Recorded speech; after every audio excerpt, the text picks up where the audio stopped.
Game series. Book series. Help wanted. New book series. Oh, come on. Fine. Phone guy. Phone dude. Purple guy. Orange dude. Didn't you just... Fine. Wild card. Change the category. Timeline. Bite of 87. Chomp of 83. Party of 85. Wait, but... Time traveling ball pit. You can't just... Reverse. Oh, yeah? Reverse. Reverse. Reverse. Reverse. Reverse. Reverse. Reverse.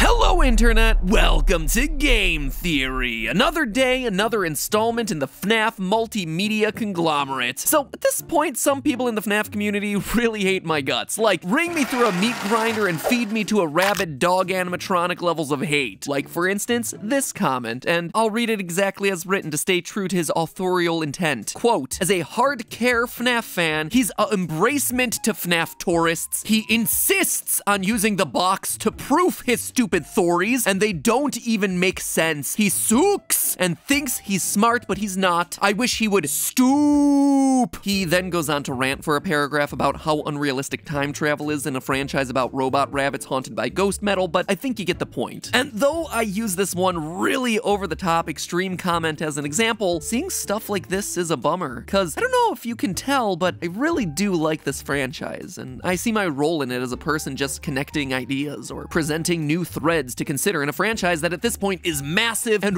really confusing. But his comment does bring up something that I should probably address at the top of this episode since it'll be relevant for today. My use of the, how did he put it? The box to proof my theories. Here's the thing, friends. I think this is something that both sides could use as a reminder, both my FNAF Theory followers and my FNAF Theory haters. There is a difference between canonicity and continuity, and I think a lot of the times in these sorts of discussions, they get confused with each other. Something being listed as canon just means that it's official. It is blessed by the person who is overseeing the rules of the universe. It is self-consistent within the boundaries of that fictional world. On the other hand, a continuity, at least as I'm referring to it here, is a timeline of events, a continuous story thread where one event leads to the next that leads to the next. Take Star Wars as an example. Rey having magic healing powers in Rise of Skywalker, or Leia flying around like Mary Poppins in The Last Jedi. Because they're appearing in official works of the franchise, those powers thereby get the green light as being canonical powers of the Force in the overall Star Wars universe. The problems people have with them, though, is that they don't fit in cleanly with the continuity that was previously established. If Force healing is in fact a thing, then why hasn't it been used to save literally anyone before this point in the series? Tell you what, it would have been really handy for old Qui-Gon Jinn over there in episode 1, but the fact remains, healing is now a canonical Force power, which means that the canonicity of certain powers is presenting challenges to the established continuity of events that came before. Now, this is where FNAF comes in. You see, you can have multiple continuities all existing under the same canon, and it appears as though this is how the FNAF franchise is working. The original novels and the original games exist in an alternate universe from one another. They are separate continuities, and yet they are all deemed canon. This was all expressly stated by Scott years ago. Quote, so yes, the book is canon, just as the games are. That doesn't mean that they are intended to fit together like two puzzle pieces. The book is a reimagining of the Five Nights at Freddy's story, and if you go into it with that mindset, I think you'll really enjoy it. End quote. Now, what I've been trying to do with my theories, and what I think some people on both sides misunderstand, is that I'm not trying to use the books to solve a continuity. I'm trying to use the books to establish a canon that will then allow us to solve a continuity. The books present us with themes, concepts, characters, and motivations in one continuity that can then inform our understanding of a separate continuity, or at the very least give us questions that we can ask of that continuity. Charlie being a robot in the books tells us that in the canon of the Five Nights world, passable humanoid robots can actually be a thing. So are there any characters in the games who this may or may not apply to? I don't know, but it's a question that we owe it to ourselves to ask because it's been established to be canon within this franchise. Do we know what these little pins are on Baby's design here in the game? No idea. In fact, most people probably didn't even remember that they existed in the first place. But in the books, they play an important role. These are the things that allow Baby to transform into a human disguise. Now, is that necessarily what they're doing in the game? No, definitely not. Is the best and likely only clue for what they really are coming from a separate continuity? Yeah, in this case, yes it is. This isn't us trying to shove puzzle pieces together like Scott warned us against. It's about seeing that in one puzzle, there's a piece that fits in a certain location, and in a separate puzzle, you have a similar piece that might end up acting in a similar way. And here's the thing, you don't have to take my word on any of this anymore. Scott recently made a new post about all of this to clarify the situation. In response to the question of whether the lore of FNAF is solvable, he said this: "All I can do is say that some questions will be answered, even if it may not always be the answer you wanted. Be patient. Let me at least say this: future games will look forward, but look to the novels to fill in some of the blanks to the past." So there you have it, from the creator himself. Does including the books in our discussions make things messy and complicated? Sure, but remember what franchise we're talking about here, friends. Messy and complicated is like the formal first name that Five Nights at Freddy's never uses. Call it McFNAF. Messy, complicated Five Nights at Freddy's. The long and short of it is that when it comes to this franchise, we as theorists have always had to be discerning over what clues are helpful and which ones are just red herrings. This is no different now. Back when we only had the games, we did it with the number of Foxy Toes and Freddy buttons. Did a missing button mean it was a new animatronic? Sometimes yes, sometimes no. Now we just have to do it with time-traveling ball pits and sound illusion discs. And here's the last thing I'm gonna say on the issue, and hopefully it's the last time that I have to talk about it. At this point, where there's soon to be more books than there are games in this franchise, take a minute to wrap your head around that one. To dismiss the books entirely at this point is just short-sighted. And I'm not just saying that because we're referenced in the new book, Fetch. Yeah, seriously, we're in it. From page, well, I read it on digital, so it's like page 250 out of 3,127. Quote, "Greg did tune back in, though, when Kimberly Bergstrom raised her hand. Well, he sort of tuned back in. He heard her question, 'Is this just a theory?' She probably didn't actually say it that way. That was just my creative interpretation of that line. Look, Ma, I'm an inside joke hidden inside the second installment of a multi-volume scholastic book series. I've made it. Anyway, meta discussion over. Let's talk about this new book and what it means for the franchise, shall we? Fazbear Frights #2 Fetch was recently released, and it is, well, if I'm being honest, it feels much less connected to the series than the first one. Don't get me wrong, the stories are still really good, if not even darker than the original three. I mean, one has a young girl outright being mauled to death and wrapped in a sheet while she lays there dying, so pretty intense stuff. But the connections to the main lore are definitely a bit shakier this time around. I mean, the first book, Into the Pit, featured cameo performances by Golden Bonnie,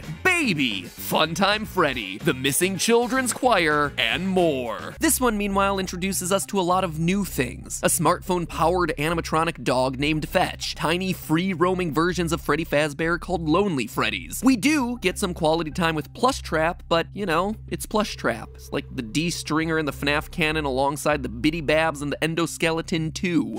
Is that a hot take? Did I just offend the Plushtrap stands? I mean, the runt barely squeaked into Ultimate Custom Night as is. I'm just saying here, guys. Anyway, let's walk through these 3 new horror stories and what they mean for the franchise, shall we? Story number 1, Fetch. Greg and his 2 friends, Hattie, and Cyril live near Olympia, Washington. Greg feels compelled to explore an old abandoned Freddy's restaurant where he discovers Fetch, a fearsome animatronic dog with sharp teeth and an even sharper understanding of texting lingo. Quote, "How long has this place been empty?" Greg asked. "Fetch looks like he's older than my dad, but smartphones haven't been around that long." End quote. After getting scared out of the pizzeria, the dog goes on to fetch whatever Greg wants with increasingly disastrous results, killing a dog, ripping his uncle's finger off, and eventually retrieving his school crush in the worst way possible. It's actually a pretty simple story, but there are 2 big things to call out about it. First, it continues a theme that we're starting to see develop in these books. Kids are being drawn to these restaurants. It's never explained in the story, but Greg feels compelled to go to Freddy's by some unseen force. Quote from the book, "This might be what he'd felt in the field, what had called him here." And again, a bit later in that chapter, Greg was afraid he might not have gotten what he was there for, had he done what he was meant to do, end quote. Greg is now the second character to have some sort of psychic connection to these restaurants. As I talked about in our last theory, Oswald from Into the Pit had the exact same thing, where he inexplicably found himself drawing horrific animatronic monsters without ever knowing about Freddy's to begin with. It's also worth noting that both are the first stories in their respective books. It'll be interesting to see whether this trend holds in future installments. The second important part of the story, though, is that it clearly establishes Freddy's as a place where technology is advanced far beyond where the rest of society is. As I read in that earlier quote, Fetch can connect to smart devices like cell phones despite being older than the kid's parents. The reason I call this out is that in theory crafting for this franchise, I've seen a lot of theorists use the more modern, sleeker designs of the Funtime animatronics to put them later in timelines. But it seems like this story is telling us that those sorts of details don't matter. Freddy's is and will always be fantastically ahead of the curve when it comes to technology, especially technology for kidnapping small children. There was a bit more in that story about random event generators and plants/machines being able to read our minds and summoning stuff to you via mental focus, but I can't quite think of how it's important to any of the actual overarching narratives for the franchise, so maybe it's a discussion for a mini-theory at some point down the line, but for now, I'm just gonna skip it. Story number 2, we'll come back to in a minute, as that one has the most to discuss. Story number 3, out of stock. A new plush trap toy, the Plush Trap Chaser, a light-activated chomping green rabbit, is all the rage, selling out at stores across the nation. It also retails for $79.99, so Scott be making those fat stacks both IRL and in the book world for his killer merch. A boy named Oscar, fed up with never getting what he wants, shoplifts the last one that someone had supposedly returned for being defective. Quote, is it just me or do the teeth look wrong? Isaac pointed at the straight, slightly yellow, human-looking teeth that were visible through Plush Trap's partly opened mouth. And what's with the eyes? He reached out and poked one of the cloudy green eyes. Ew. He whipped his hand back and flicked his finger. It's squishy. End quote. After a few days of it doing nothing, the plush trap suddenly activates and terrorizes Oscar and his friends, chomping through the house's doors and garages just trying to bite them. Their only protection is that plush trap freezes in the light. Quote again, he was turning the box over and over in his hands, and there in bold letters was a critical detail. Walks in the dark, freezes in the light. End quote. A few hours and a comedic number of faulty flashlights later, the boys destroy the monster at last by luring it in front of an oncoming train. A few things to call out here in this story. First and most obviously, it explains Plush Trap's behavior in FNAF 4. He really is just a haunted toy that goes on a rampage and is stopped by the power of flashlights. So it's cool to make that lore connection with Plush Trap's original minigame. We also know, based on the story, that Plush Trap apparently has the ability to mimic voices. He has a speaker system built in under his fur and is able to mimic the voices of Oscar's mother and friends. Now, this is a really interesting detail because up until this point, the only voice mimics in the franchise have been the Funtime animatronics, with their built-in systems intended to lure children away from their parents so that they could be grabbed. This suggests the possibility that Plush Trap was either a prototype for those larger models, testing out the voice mimicry software, or was himself a Funtime-era animatronic. Whereas up until this point, all us theorists have classified him alongside the other nightmares from FNAF 4. But the last and most important thing to call out, though, is the fusion of human parts and animatronic parts. The story makes it very clear that the plush trap Oscar runs away with has both human eyes and teeth. Quote from the book, Raj turned to Oscar. You managed to steal us the only plush trap chaser that looks like a half-human hybrid. End quote. Now, this idea of a half-robot, half-human animatronic is a completely new concept for this series. But is it? You see, in FNAF 4, we had ourselves Nightmare, the black, transparent, spooky bear that, if you looked closely enough, had a human brain in its head as a part of its design, a detail that pretty much all of us dismissed. I mean, all of us glossed over Nightmare in general as just like the embodiment of death, the game's Grim Reaper as the crying child slowly flatlines in his hospital bed, or, you know, just a figment of the boy's haunted imagination. But with this context from Fazbear Fright, could Nightmare have actually been a real experiment? Was William Afton in his quest for immortality, or Henry in his quest for more lifelike robots, testing the human brain's ability to survive in and operate an animatronic body? This would make Nightmare the literal Frankenstein's monster for family entertainment dining. And even though I say that jokingly, it's also something that appears in the Curse of Dreadbear DLC for FNAF Help Wanted, where we actively program a brain and insert it into Dreadbear's head before Hand Unit tells us this. Well done. It's time to introduce the creature to the kids for focus testing and troubleshooting. We know, based on the original trilogy of books, that Afton was obsessed with recreating living metal just like those original haunted animatronics. I see Nightmare, Dreadbear, and this plush trap all as potential experiments looking to do exactly that. Lastly, we come to story number 2, Lonely Freddy. It's my personal favorite of the bunch. In this one, we have rebellious teen Alec looking to expose his goody two-shoes sister Hazel for the fraud that she really is. Alec, in this story, is actually a really tragic character. He's a teen who acts out because he's ignored by his parents, and the main reason he's trying to bring down his sister is because she is always the one who gets the attention. The two of them inexplicably team up to torment their parents in the lead up to Hazel's birthday party at Freddy Fazbear's, with Alec planning on double-crossing her the day of the party. When the day arrives, Alec's plan backfires. It's revealed that Hazel is truly just that pure and good of a person. It's been Alec who's been the jerk, pushing everyone around him away, thinking himself as the victim when he was actually making himself into the victim. With the parents just trying to cater to his needs and Hazel just wanting a brother who liked her, Alec runs off, ashamed of his actions, and hides in the storage closet. Just as he starts to make a promise to change for the better, he meets with a short little Lonely Freddy, a free-roaming 2-foot doll made to entertain kids that are ignored or forgotten about at parties. But things are never quite what they seem in Freddy Fazbear's Pizza. The cute little bear hypnotizes Alec and then body swaps with him, imprisoning Alec's consciousness inside the tiny bear body. Quote from that moment, "There, sitting across the table from his sister and his parents, was Alec. It was the same rumpled t-shirt he'd thrown on that morning before the party, the same ripped jeans, the same unruly golden curls, his light green eyes. 'Hey,' Alec said, the voice in his head quiet at first, but quickly it was screaming, 'Hey, that's not me! That's not me!' His eyes, his stolen green eyes and his stolen body gleamed at Alec.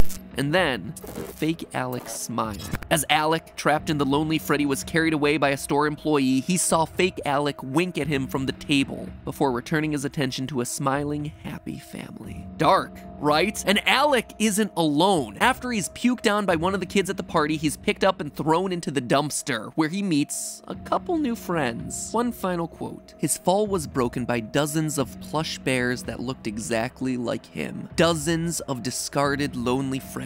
Help!" Alec thought he heard himself say. Pretty soon, it was every bear in the bin, their thin, muted screams for help swallowed by the metal and darkness that entombed them. Alec and his new friends, dozens of the lonely ones. Ah, what a great closing line for that story. It is so heartbreaking to see this misguided kid suddenly learn to love his family, only to have his chance at redemption ripped away by these animatronics. It is so sad as a story. But here's the thing, for as sad as it is, this story carries over yet another recurring theme that we're seeing develop in these books, that animatronics are stealing the identities of kids. In the first book, we had the story To Be Beautiful, where Baby steals the looks and identity of a girl named Eleanor. Here, we have ourselves another robot AI, this one housed inside the Lonely Freddy module, stealing the body of Alec. This, to me, is right in alignment with what we've been expecting from Vanny in the new FNAF game that's slated for release later this year. Remember, in FNAF VR, we hear the story of Jeremy, and how he cuts off his own face in an attempt to reject the system taking control of his brain. And when we beat that game, it ends with Glitchtrap basically locking us away and taking over our body. We let him escape through us. But what we thought was happening on a small scale, one person getting taken over in one game, instead appears to be happening to kids in pizzerias everywhere. It's further evidence supporting this theory that I did on FNAF VR, where the story from this point forward is basically Afton creating an army, a cult, a bunch of brainwashed, or more accurately, body-swapped people hiding in public, hiding in plain sight, taking over bodies one by one. Kinda makes you wonder what FNAF 2020's got up its sleeve, right? But before we look forward, we actually have to look backward. You see, there's one last topic I'd like to explore with this final story, but it's a doozy. It's the parallels that this story has with FNAF 4. In fact, I believe that the Lonely Freddy story is helping us to solve what is one of the longest standing mysteries in this franchise, and also one of the strangest inclusions that we've never really had a solid answer for to begin with. And that, my friends, is the true story of psychic friend Fredbear. He's here, he's there, he's everywhere.